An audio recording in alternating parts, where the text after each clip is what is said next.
안녕하십니까, 엘카입니다. 자, 여러분, 만약 내 바이크를 직접 열정적인 색상으로 물들일 수 있다면 어떨까요? 오늘은 야마 드렉스타 1300이 평범한 바이크에서 눈부신 불사조 작품으로 바뀌는 순간을 보여드립니다. 엘카의 크리스탈 FX, 그리고 캔디 페인트 홍적으로 직접 고객님 손으로 완성한 커스텀 도색. 자, 어떻게 작업하셨는지 사진을 보며 자세히 설명해 보도록 하겠습니다. 자, 보시면은 이렇게 파츠들을 다 이제 분해해 오셨어요, 고객님께서. 만약에 이제 고객님들, 뭐 이제 시청하시는 시청자분들도, 나는 근데, 이 오토바이 파츠를 분해하기 힘든데 하시면은, 바이크 매장에서 분해를 해달라고만 하니까, 그래서 분해를 해서 갖고 오셔가지고, 커스텀 도색을 한 다음에 다시 마른 다음에 이제 장착을 하면 되겠죠. 약간의 이제 수공비는 들겠지만요. 자, 지금 사진을 보면은 블랙으로 칠해져 있지 않습니까? 근데 이제 그 전 사진이 없어서 그래요. 과정이 어떤 식으로 진행돼서 이 블랙이 됐는지 제가 설명해 드리도록 하겠습니다. 자, 우선 파츠를 갖고 오신 다음에 사포 600번으로 샌딩을 합니다. 샌딩을 거치고요. 그 다음에 크린 작업이 들어가겠죠. 크린 작업이 들어가고, 그리고 프라서페를 뿌려줍니다.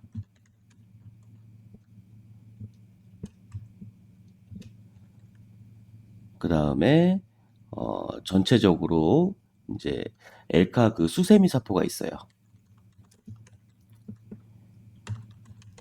엘카 수세미 사포로 전체적으로 샌딩을 해주고, 그 다음에 다시 크린 작업이 들어가요. 작업이 들어가고, 그 다음에 베이스 블랙을 뿌린 화면입니다.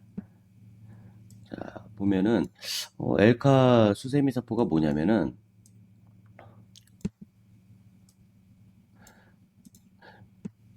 이런 수세미 사포예요. 수세미 사포인데 이게 이제 1500방 스크래치를 낼 수 있는 건데 파츠들을 보면은 굴곡이 좀 많아요. 조그만 파츠들은.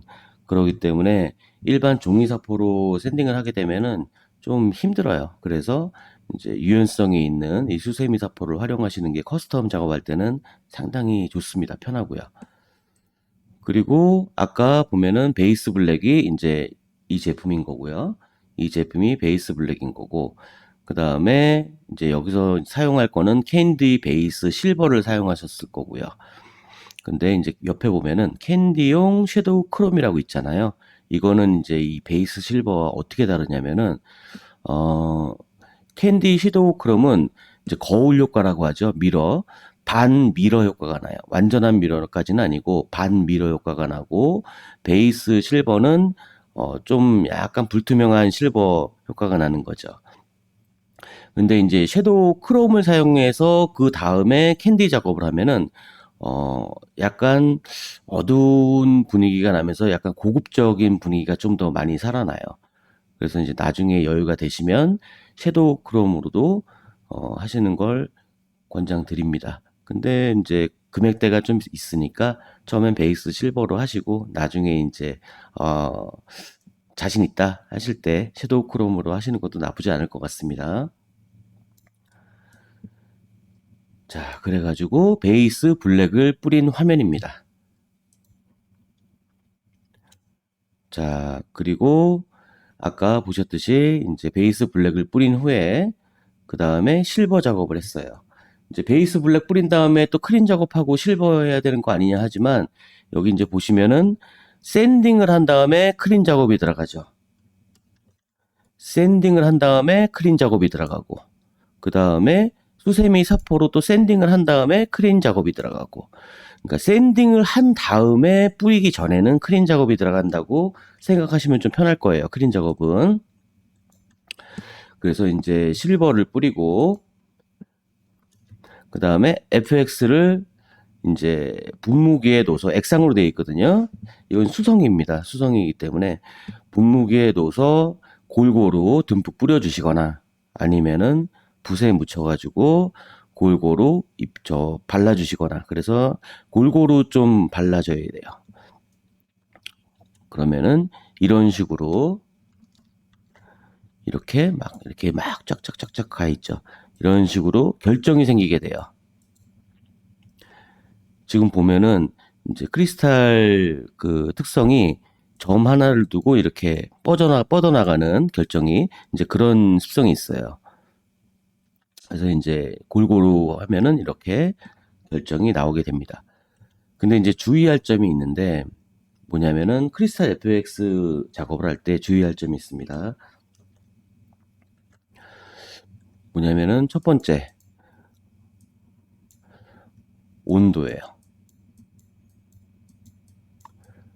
온도고 이상적인 온도는 한 26도 정도가 됩니다. 26도 정도가 되고 근데 여기서 이제 너무 춥거나 너무 높거나 하면은 이 결정의 크기가 달라져요. 결정이 뭐 짧아지거나 이제 뭐 그런 형상이 나오고 그리고 두 번째 이게 이제 가장 중요한 부분인데 습도예요. 습도 같은 경우에는 만약에 높으면 이 결정이 안 나와요. 결정이 안 나와요. 왜냐하면은 그냥 물로 돼 있어요. 주변에 그 습기를 흡수해가지고 물이 돼 있어요. 그래서 안 마르기 때문에 결정이 안 나옵니다. 그래서 이제 비 온 다음 날 습도가 높고 할 때는 안 하시는 게 좋습니다. 자, 다음 작업을 보시면은 자, 또 보면은 또 아까 같이 블랙이 또 입혀 있죠. 이거는 그냥 블랙을 입힌 게 아니라 아까 크리스탈 작업을 했지 않습니까? 그 다음에 베이스 블랙 우리가 처음에 뿌렸던 베이스 블랙이 입혀진 겁니다. 근데 여기서 이제 또 팁이 하나 있는데 베이스 블랙을 옅게 뿌려주셔야 돼요. 왜냐하면은 다시 수세미사포로 샌딩을 할 거거든요. 근데 이거를 이제 몇 번에 걸쳐 가지고 두껍게 뿌리시게 되면은 나중에 샌딩할 때 본인이 힘들어요. 힘들기 때문에 옅게 뿌려주시면은 나중에 작업할 때 상당히 편합니다. 이제 요거 또 하나의 팁이죠. 그래서 수세미사포로 이제 물을 묻히면서 샌딩을 한 장면입니다. 근데 이제 보면은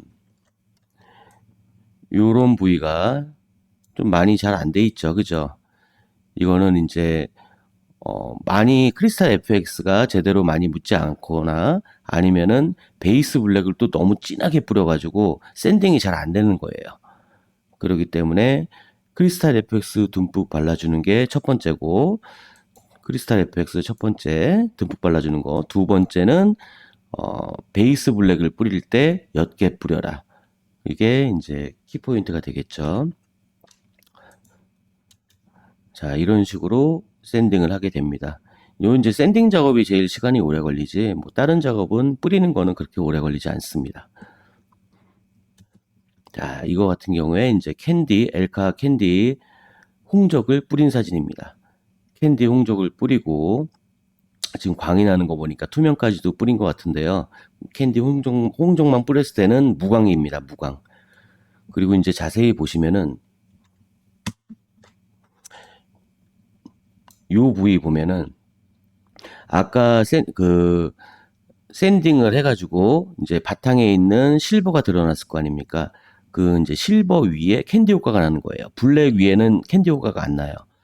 그래서 이 캔디 효과가 나는 거고 캔디를 뿌릴 때는 한 번 뿌리고 쉬었다가 또 뿌리고 반복 작업을 하는데 이제 그 덧뿌리게 되면은 색이 점점점 진해져요. 그래서 내가 원하는 색상이 왔다. 그러면 딱 멈춰 주시면 되고 그래서 이제 이런 식으로 해서 한 다음에 이제 투명을 뿌리게 되죠. 그래서 투명을 최소 2번 캔디 뿌린 다음에 투명은 최소 2번을 가지게 됩니다. 자, 이 표면을 보면은 약간 울퉁불퉁하죠, 이런 부분들이. 그죠? 이제 이런 거 같은 경우에는 원래 이제 업체에서는 투명을 뿌린 다음에 사포 다 마르고 투명이 다 마른 다음에 이제 사포로 400, 600, 1000방으로 또 샌딩을 해줘요. 투명을 표면을 매끄럽게. 그 다음에 크린 작업한 다음에 투명을 다시 뿌려요. 이걸 이제 칼라 샌딩이라고 그러는데 그렇게 하게 되면은 이제 표면이 아무래도 더 매끄럽겠죠. 그래서 이제 뭐 광택집에서도 차량의 표면이 너무 오렌지 필이 좀 크다. 그렇다 그러면은 샌딩 작업을 거친 다음에 광택 작업을 다시 갑니다. 그러면 표면이 더 매끄러워지겠죠. 그런데 이제 DIY라는 특성상 아무 시간적인 제약도 있고 하기 때문에 그냥 작업으로 넘어갔습니다. 자, 이런 식으로 나타나게 되고요. 근데 이제 파츠로 볼 때하고 실질적으로 장착했을 때 모습하고는 또 다릅니다. 자, 이런 식으로 나옵니다.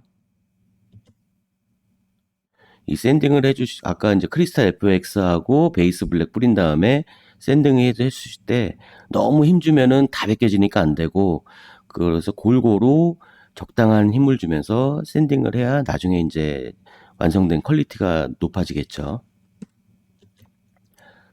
이런 식으로 파츠가 나왔습니다.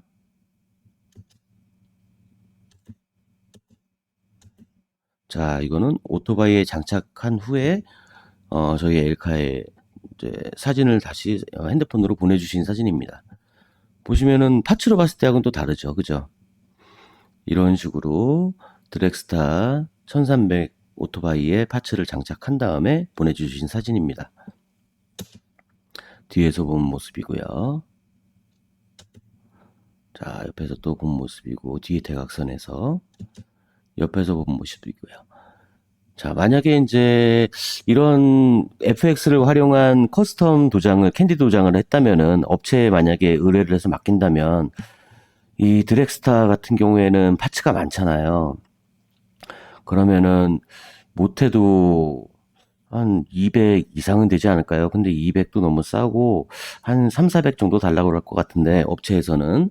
대신 이제 칼라 샌딩도 하고 퀄리티는 이거보다는 높아지겠지만 금액적으로 상당히 높아지게 되겠죠. 커스텀 도색 같은 경우에. 왜냐하면 손이 많이 가기 때문에 그래요. 근데 이제 고객님이 직접 엘카 DIY 공간에 파츠를 갖고 오셔가지고 저희 제품을 구매하셔가지고 하셨지 않습니까? 그래서 DIY 공간 그 사용료까지 다 포함해가지고 한 20만 원 중후반 정도 나오신 것 같아요. 20만 원 중후반을 들여가지고 이 정도의 도장을 했다. 그러면 저는 상당히 훌륭하다고 생각합니다. 여러분은 어떠신가요? 자, 이런 식으로 도색이 됐습니다. 이 앞부분도 멋있는데요. 이렇게 광이 나고 그러니까 오토바이가 확 눈에 띄네요. 자, 이런 식으로 어떠신가요? 고객님이 직접 하신 겁니다. 이 정도면은 훌륭하지 않을까요? 제가 생각한 때는 훌륭한데요. 초보자분이 오셔가지고 이렇게 하셨으니까. 여러분도 만약에 파츠를 분리하기 힘들다 그러면은 오토바이 센터에 가서 파츠를 이제 공인비를 드리고 파츠를 분리해가지고 갖고 오시면, 만약에 이제 유료 교육도 있지만 유료 교육 아닌 그냥 파츠 갖고 오셔서 DIY 공간 활용해서 하시겠다 하면 하는 방법은 간단하게 이제 저희가 어드바이스는 해드리니까 직접 오셔가지고 도색을 하신 다음에 그 다음에 마른 다음에 나중에 이제 오토바이 가게에 다시 가서 장착을 해달라고 하시면은 저렴한 금액에 여러분만의 바이크를 만드실 수 있을 것입니다. 자, 오늘은 야마 드랙스타 1300R 엘카 크리스탈 FX와 캔디 페인트 홍적을 적용한 커스텀 도색을 보셨습니다. 고객님께서 직접 하셨고요. 여러분 어떠셨습니까? 여러분도 할 수 있다는 자신감이 들지 않나요? 자, 그럼 오늘은 여기까지 하고 엘카는 물러가겠습니다.